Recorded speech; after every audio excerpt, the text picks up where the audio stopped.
Glória a Deus, cumprimento a todos com a paz do Senhor. Mais uma vez eu vou pedir permissão para os irmãos para tirar a máscara. Glória a Deus. Os irmãos, já oramos, os irmãos podem se sentar. Daqui a pouquinho já estaremos meditando na palavra de Deus. Queridos, o culto é tão corrido, né? Agora, dividido em duas partes, temos que agilizar. Pela manhã já tivemos 2 períodos de escola dominical, tivemos 2 ceias, e agora teremos 2 cultos e 2 ceias. Estava dizendo aos irmãos pela manhã, nesse período de pandemia nós temos que nos reinventar, não é? Todo dia uma situação diferente, todo dia são notícias diferentes, e nós temos que administrar tudo que vier. Mas antes de iniciarmos, queridos, nós tivemos um tempo aí sem escola dominical, sobraram várias revistas de várias classes. É de outro trimestre passado, e os superintendentes passaram para nós, para não perder, irmãos, aquele irmão que quiser pegar uma revista para estudar, você vai dar uma oferta. Estipulou o valor da oferta, irmão Samuel? O irmão que contribuir com R$5 pode pegar uma revista, tá? Samuel vai pegar aqui depois, os irmãos procurem com ele, tá bom? Vamos para a palavra? Não podemos perder tempo. Eu quero meditar com os irmãos no livro de Atos dos Apóstolos, capítulo 4, versículo 13. Enquanto os irmãos abrem suas Bíblias, eu quero apresentar, parece que os únicos visitantes hoje é minha filha, minha netinha, minha filha Raquel, minha neta Nathalie, aqui no colo da avó, mas já esteve aqui outras vezes, eu acredito que a igreja conhece, né? Vamos ler a palavra de Deus? Atos capítulo 4, versículo 13, e diz assim a palavra do Senhor: Então eles, vendo a ousadia de Pedro e João, informados de que eram homens sem letras e indoutos, se maravilharam e tinham conhecimento de que eles haviam estado com Jesus. Amém. Glória a Deus. Irmãos, podem se sentar. Queridos, eu quero trazer para a meditação da igreja, e como eu disse que nesse período estamos nos reinventando, é difícil, irmãos, às vezes tem que pregar, para dar liberdade para que os outros irmãos preguem. Eu não posso pregar nos 2 cultos, então escolho um dos cultos e prego somente para metade da igreja. Então fica difícil, porque às vezes temos o desejo e a necessidade do pastor falar com toda a igreja. Então pedi bondosamente ao irmão Ayrton para que ele pudesse gravar e depois pudéssemos disponibilizar para toda a igreja, porque é necessário, irmãos, que o pastor fale com toda a igreja. E ainda a necessidade, irmãos, de nos reinventarmos. Os dias que nós estamos vivendo, o pastor da igreja, ele precisa se atualizar, porque as igrejas estão se fechando, estão fechando as portas. O inimigo tem lutado contra a igreja de uma forma tão intensa, e muitas vezes, como o presbítero Emanuel que nos antecedeu, ele disse, passou para os irmãos a informação, que no campo missionário, alguns missionários, inclusive em outros países, estão com as igrejas totalmente fechadas. E somos gratos a Deus, mesmo da forma que nós estamos cultuando a Deus, de forma reduzida, com vários critérios, nós ainda estamos com a porta aberta. Mas em alguns lugares, irmãos, está totalmente fechado. E nós precisamos sim, nos reinventarmos. Essa semana, queridos, eu fiquei com a ira santa. Não sei se existe ira santa, né? Mas eu acredito que existe uma ira santa. Lembra da ira de Jesus? Quando ele entra no templo, vê vendilhões roubando os irmãos, ele se aposta numa azorrague, ou seja, um chicote, e dá chicotada para tudo quanto é lado, expulsa todo mundo, derruba mesas de cambistas. Eu creio que Jesus naquele momento, ele estava com a ira santa, porque a palavra de Deus diz que o zelo pela casa de Deus o consumia. Irmãos, e para o servo de Deus, o verdadeiro servo de Deus, o zelo pela obra de Deus, pela casa de Deus, pela palavra de Deus, nos consome. E essa semana eu fiquei com a ira santa de ver um julgamento lá no STF, julgando se a igreja poderia abrir ou se não. Queridos, os ministros, 11 ministros do STF, a missão deles é zelar pela Constituição Federal. Falaram tanta coisa para justificar o voto e não falaram nada sobre a Constituição. Já nos tomaram vários direitos: o direito ao trabalho, o direito à saúde. Estão prendendo pessoas porque estão trabalhando. Estão prendendo pessoas que estão levando pão para os seus filhos.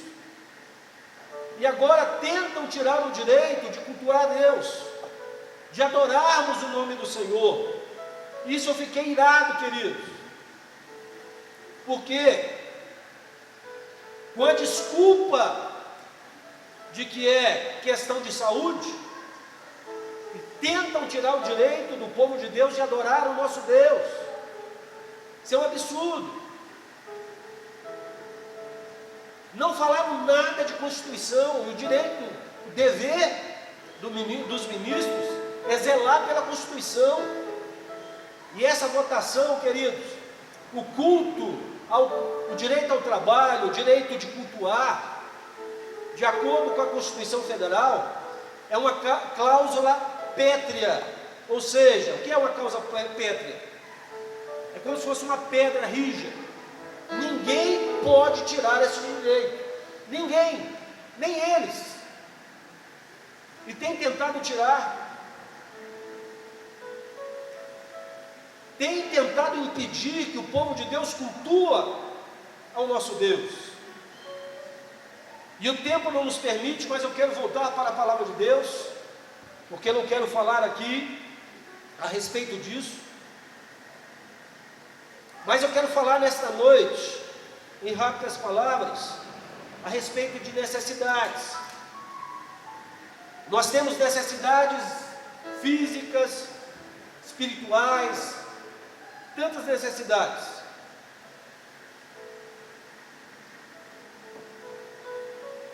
Mas eu quero falar para os irmãos nesta noite, a respeito daquilo que nós necessitamos.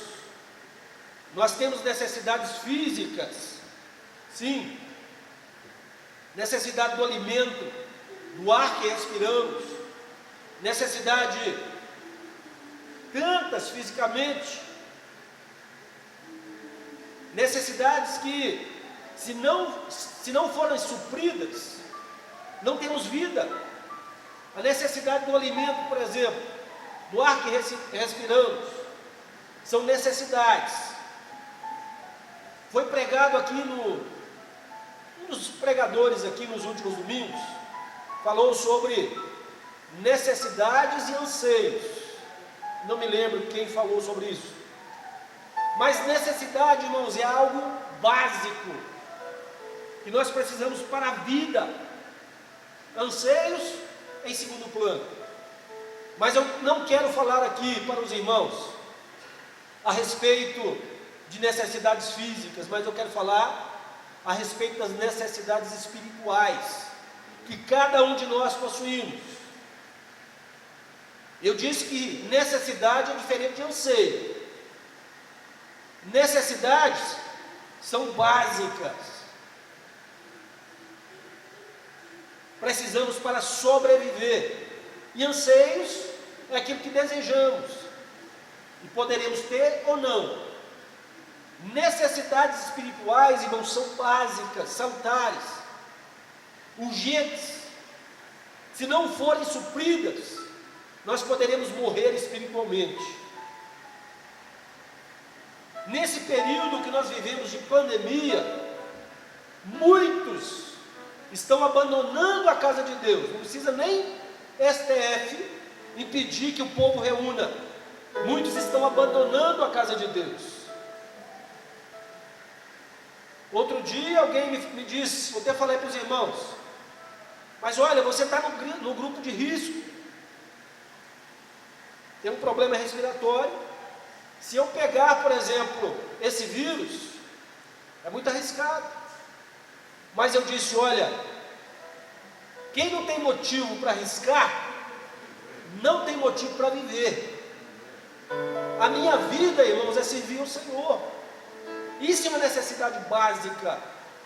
A vida do cristão, a necessidade primordial é servirmos a Deus.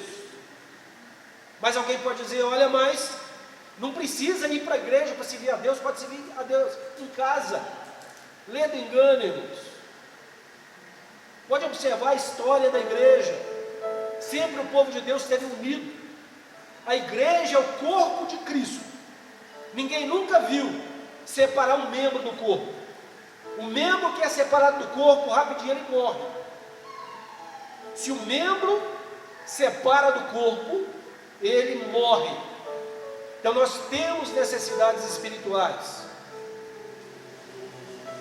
Qual a primeira necessidade que eu vejo, irmãos, na palavra de Deus? A primeira necessidade espiritual do cristão, a primeira coisa que nós necessitamos, irmãos, é orar fervorosamente. O povo de Deus precisa voltar para o fervor da oração. Muitos não aprenderam a orar, muitos não sabem orar, muitos esqueceram do que é orar. Os discípulos perguntaram para Jesus, Senhor, ensina-nos a orar. E Jesus ensinou. Lembra da oração do Pai Nosso? Todo mundo conhece.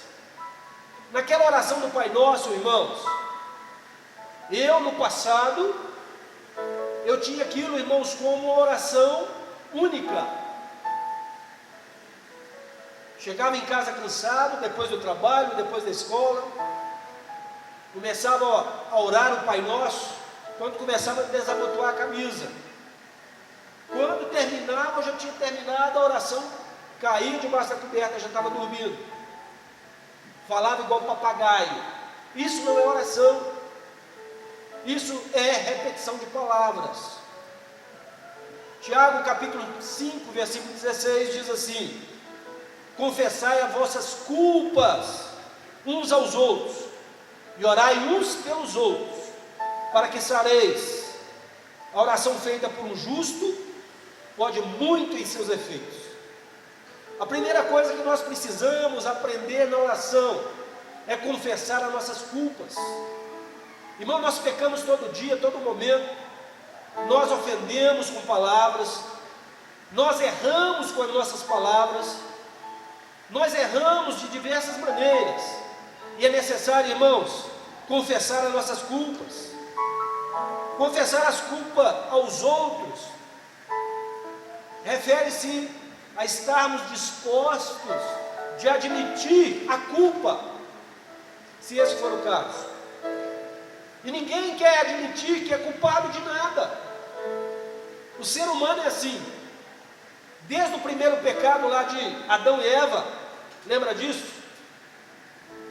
Ninguém quer admitir que errou, ninguém quer admitir que é culpado. Eva pôs a culpa na serpente,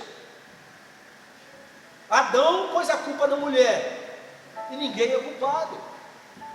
Parece que eles queriam dizer: olha, a culpa não é nossa, a culpa é sua, apontando para Deus. Adão disse: Senhor, a culpa é da mulher que o Senhor me deu. Muitas vezes, irmãos, culpamos os outros, culpamos até a Deus, mas não admitimos sermos culpados.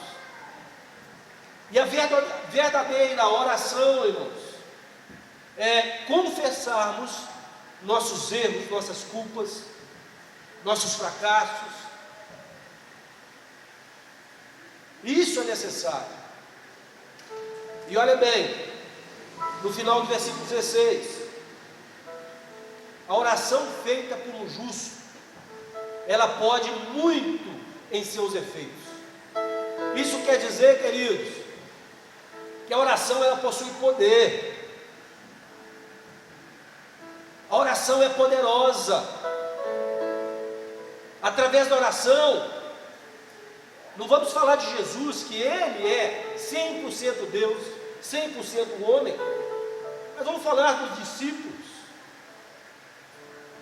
que pelo poder da oração, pelo poder da palavra, ressuscitavam mortos, curavam enfermos, e faziam coisas extraordinárias. E nós precisamos, irmãos, mais do que nunca, aprendermos a orar.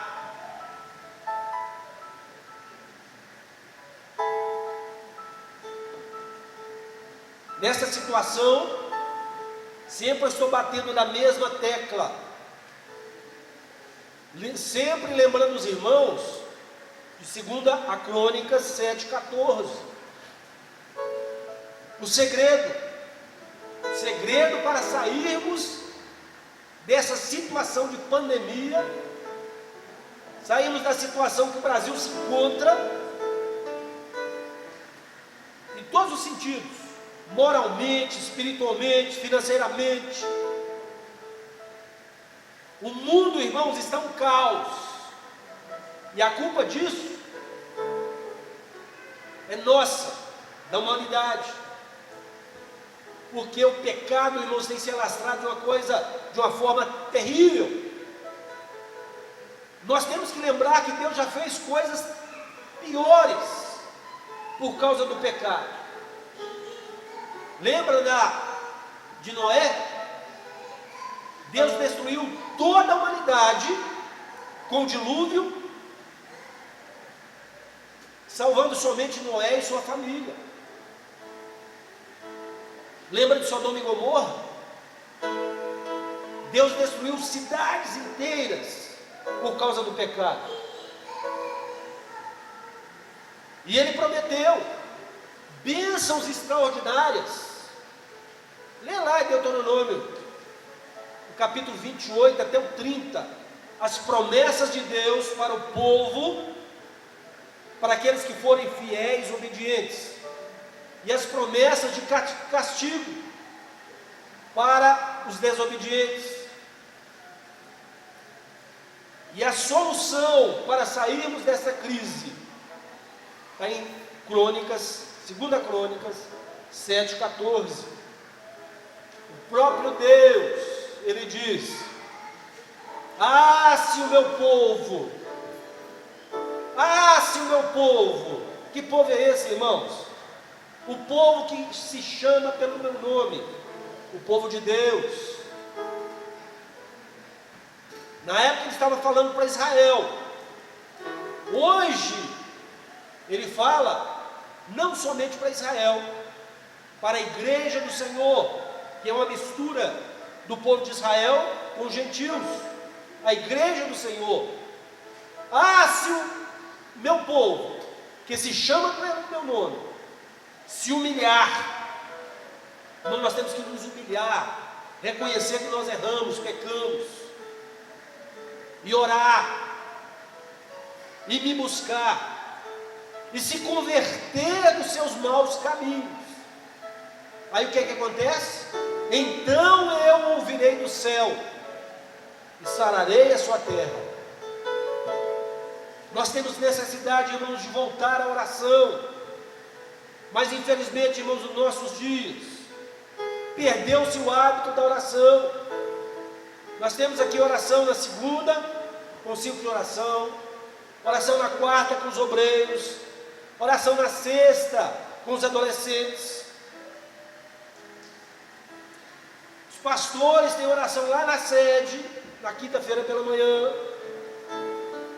Mas deixa eu perguntar para os irmãos: você tem orado na igreja do Senhor? Ah, pastor, uma hora em casa. Mas será? Eu não vou na sua casa para vigiar, para fiscalizar, para saber se você está orando.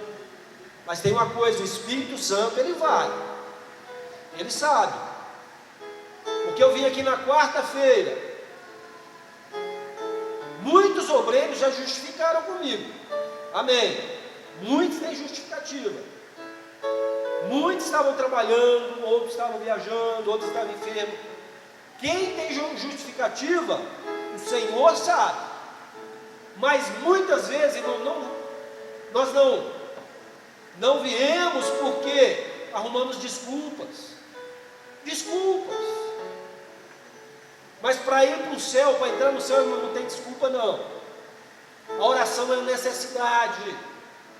Eu necessito da oração. E você também. O tempo passa tão rápido, eu tenho que passar por a segunda necessidade.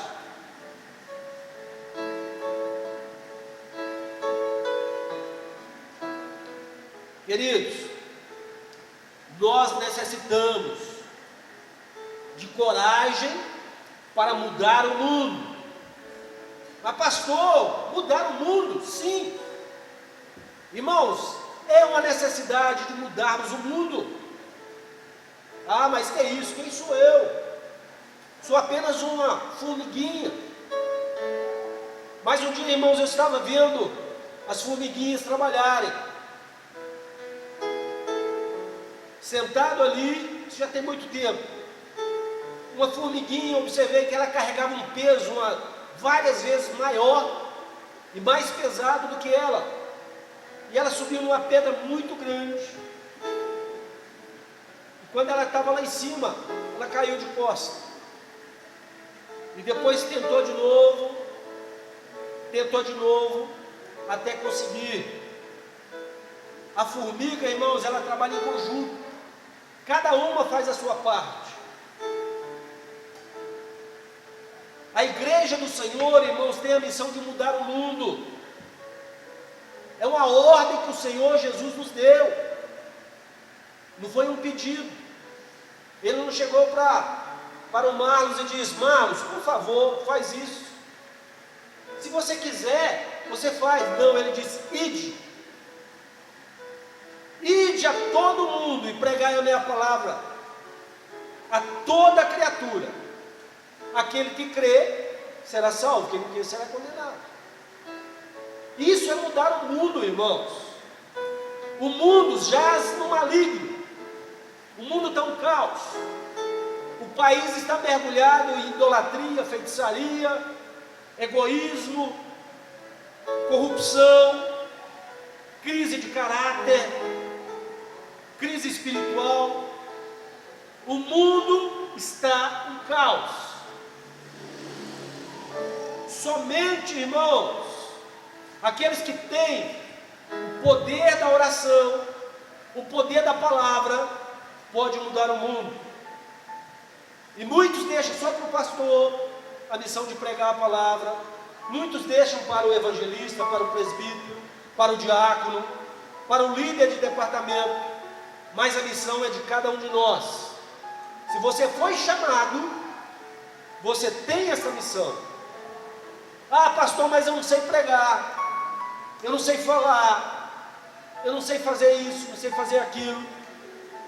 Mas, irmão, se você sabe falar, você consegue. Se você chegar para o seu colega de trabalho, seu colega de faculdade, o seu vizinho, se você disser a ele: Jesus te ama, você estará fazendo a obra de Deus. Nós precisamos ter coragem de mudar o mundo. Querido, olhe, Atos 17:6.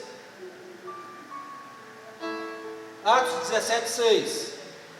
Porém, não os achando, trouxeram Jason e alguns irmãos à presença dos magistrados da cidade, clamando: este que tem alvoroçado o mundo, chegar até aqui. Paulo, irmãos, pregava a palavra de Deus, corria risco, sofreu naufrágios, chibatadas, açoites, prisões, ameaça de morte, mas ele pregava a palavra de Deus, mesmo com risco da própria vida. Querendo matar Paulo, não achando Paulo, trouxeram Jason e disse: olha, esses aqui têm alvoroçado o mundo. Irmãos, a ira de Satanás é contra Deus. A ira de Satanás não é contra mim, contra você, é contra Deus. Mas ele não pode contra Deus. Sabe o que ele faz? Ele canaliza a ira dele contra a igreja do Senhor. Contra a igreja do Senhor. Já que Satanás não pode ferir a Deus, ele quer ferir a igreja do Senhor com a sua ira, porque a igreja é a menina dos olhos de Deus. Está entendendo, irmãos, por que daquela votação lá no STF, para fechar as igrejas, é Satanás se levantando contra a igreja do Senhor. Eu observei, irmãos, aquela votação, 2 dias votando. Falaram que o lugar que mais contamina com o vírus é na igreja. Olha que absurdo. A igreja, irmãos, é o povo de Deus mais obediente que existe. Todos nós estamos aqui com máscara, usando gel, distanciamento, a não ser as famílias que sentam perto. Somos obedientes. Ninguém falou nos coletivos que estão cheios. Ninguém falou naquela votação nos metrôs que estão lotados. Ninguém falou nas festas, nas baladas que são feitas por aí, mas falou da igreja. Isso é o diabo se levantando contra a igreja do Senhor. O nosso presidente, irmãos, nunca houve um presidente no Brasil, de toda a história do nosso país, que falou no nome de Deus como ele. Foi só um presidente dizer que o Brasil está acima de todos, né? E Deus acima de tudo, e o inferno se levantou contra ele. Precisamos ter coragem, irmãos. Coragem para fazer aquilo que é certo. Não estou incentivando a ninguém a fazer a coisa errada. Nós precisamos ter coragem para agir de acordo com a palavra de Deus. Alguém pode dizer, mas nós precisamos obedecer, porque lá em Romanos capítulo 13 diz que nós temos que obedecer às autoridades. Sim, claro, concordo. Mas Pedro e João, quando pregaram a palavra de Deus, quando anunciaram a palavra de Deus, foram presos e ordenaram a eles parar de falar do nome de Jesus. Para de falar do nome de Jesus. Eles disseram, olha, antes obedecer a Deus do que aos homens. Temos que ter coragem, irmãos, para falar do nome de Jesus. Se fechar a igreja, pregar a palavra a tempo e fora de tempo. Eu iniciei, irmãos, um trabalho. Quando eu cheguei aqui, há 2 meses atrás, o irmão Samuel me procurou e disse: pastor, eu preciso que o senhor faz uma gravação de uma palavra, de um determinado assunto. Eu disse: Samuel, tenha misericórdia, eu tenho medo da câmera. Eu falo para a igreja, mas quando eu estou diante de câmera, eu me descontrolo. Agora eu estou aqui gravando vídeo para a internet. Nós temos que nos reinventar. Não podemos parar de falar do nome de Jesus. Não podemos. Esse é um culto de missões, irmãos, e nós temos que incentivar os irmãos a fazerem missões. E nós temos muitas maneiras de fazer missão. Você pode orar, você pode contribuir, você pode viajar para pregar em outro país, mas o verdadeiro missionário, ele faz missões aonde ele estiver. Ele faz missões com a família, ele faz missões com os vizinhos, ele faz missões com os colegas de trabalho, ele faz missões com os colegas de faculdade. Sempre está falando de Jesus. A Bíblia diz que a boca fala daquilo que está cheio no coração. A boca fala daquilo que está cheio no coração. De que seu coração está cheio? Quer saber como é que anda o coração de determinado irmão? Observa a conversa dele com seus colegas.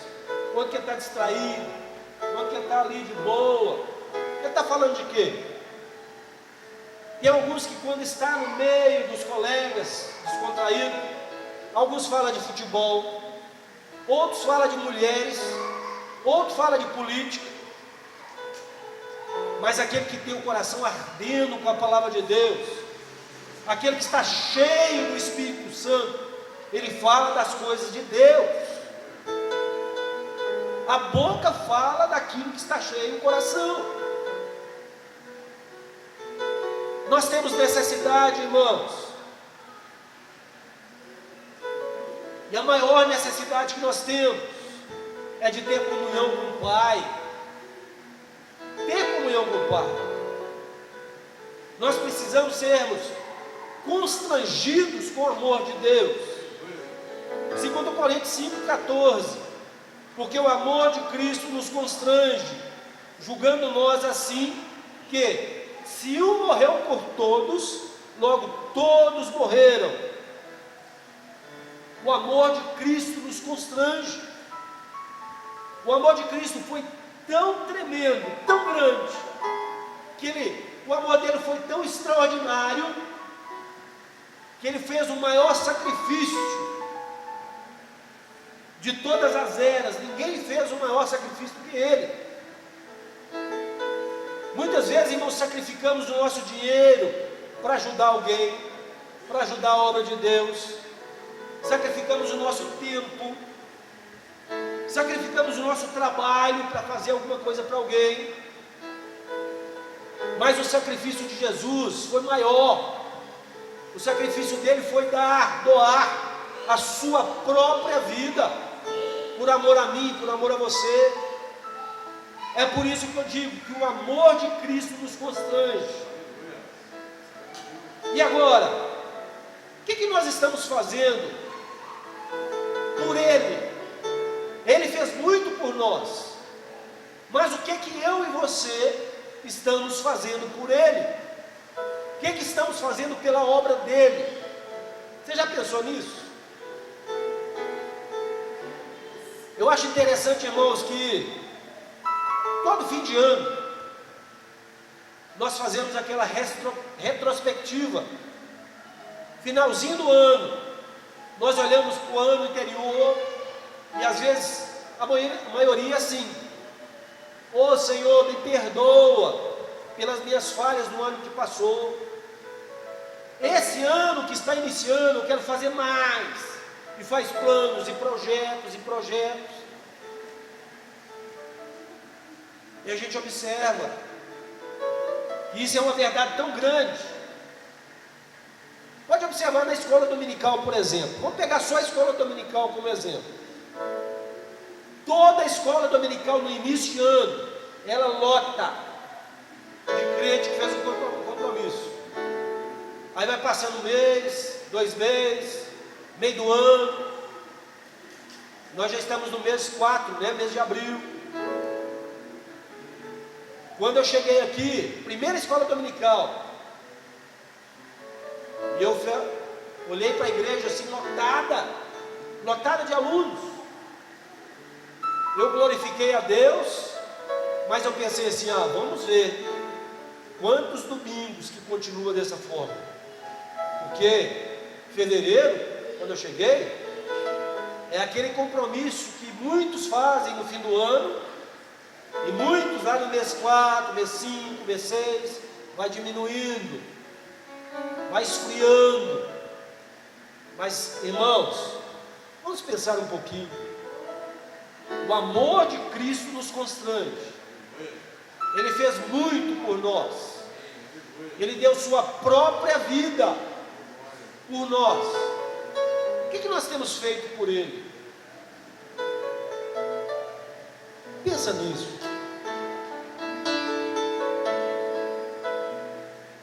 E tinha tanta coisa aqui, irmãos, que eu gostaria de falar para a igreja a respeito de necessidade.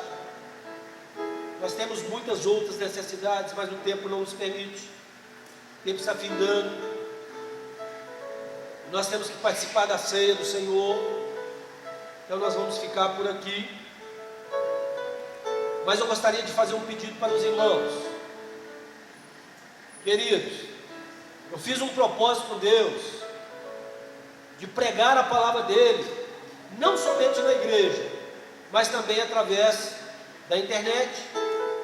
Fizemos um canal no YouTube. Estou sempre mandando para os irmãos. Irmãos, nos ajude.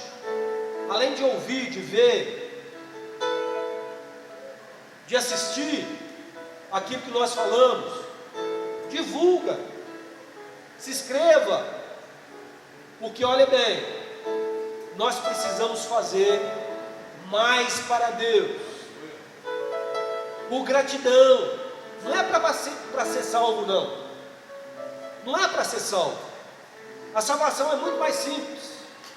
A salvação é pela fé. A salvação basta crer, mediante a fé. É pela graça de Deus, mediante a fé. Mas nós fazemos mais para o Senhor, é porque somos gratos a Ele, e precisamos ser gratos. Amém?